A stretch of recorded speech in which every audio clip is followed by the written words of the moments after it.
इस वक्त फाउंडेशन जो रहमतुल आलमीन फाउंडेशन है, ये वो फाउंडेशन है जो हिंदू मुस्लिम सिख इत्तेहाद के लिए बनी है। लेकिन आज जो ये मलून ने जो हरकत की है, ये आपे से बाहर हो गए हैं, लोगों का दिल जल चुका है। मैं इसलिए कह रहा हूँ, अगर आपने इसको जल्दी सजा नहीं दी, अगर कानून ने सजा नहीं दी, तो हम किसके पास जाए? क्या हम खुद कत्ल करें? क्या हम खुद कत्ल करें और हमें फिर कातिल बना दे आप? नहीं, मैं आईन और डेमोक्रेसी पर अभी भी भरोसा रखता हूँ। आप इसको जल्दी जेल के सलाखों तक पहुँचाइए।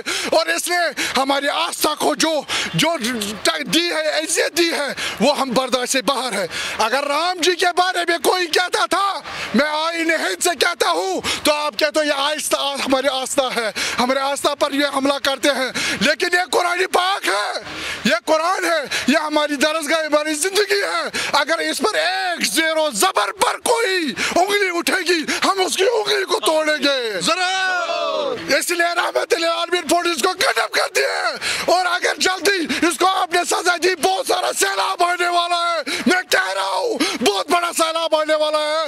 ये शिया के लिबास में एक कतार, एक पता नहीं किस, इसका DNA टेस्ट किया जाए, ये किस यहूदी नस्ल का है और ये हमारे कुरान पाक को कहता है। कह रहा हूँ, ये मुसलमान से दूर दूर का इसका कोई रिश्ता नहीं है, क्योंकि जो कुरान पाक को अब इससे ज्यादा आपको कौन सी गारंटी चाहिए?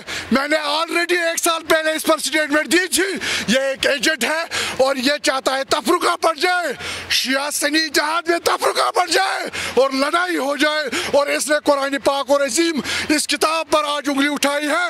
ये याचिका तो दूर की बात है, वसीम रज़वी अगर जल्दी जेल में ना डाला गया, पूरा शिया कौम या पूरे मुसलमान, पूरे आलमी इंसानियत बाहर निकलेगी। इसलिए जल्दी हो सके इसको जल्दी फांसी की तख्ती तक पहुंचाओ। इसने कुरान से बेहरमती की है, ये मुर्तद है, शरीयत के हिसाब से ये मुर्तद है, आईन इस्लामी आईन से बाहर है। यही ये मैसेज है। लखनऊ वालों, जल्दी करो, इसकी इलाज करो जल्दी। इसका जो मसला है ये आप खुद निपटा दो, ये ना करो कि हम भी इधर निकल जाए। इसलिए आपकी भी जिम्मेवारियां बनती है, उलमाए किराम की जिम्मेवारी बनती है। सब निको इस मर्तद को। आज जबान बंद ना हुई, पता नहीं आइंदा क्या करेगा।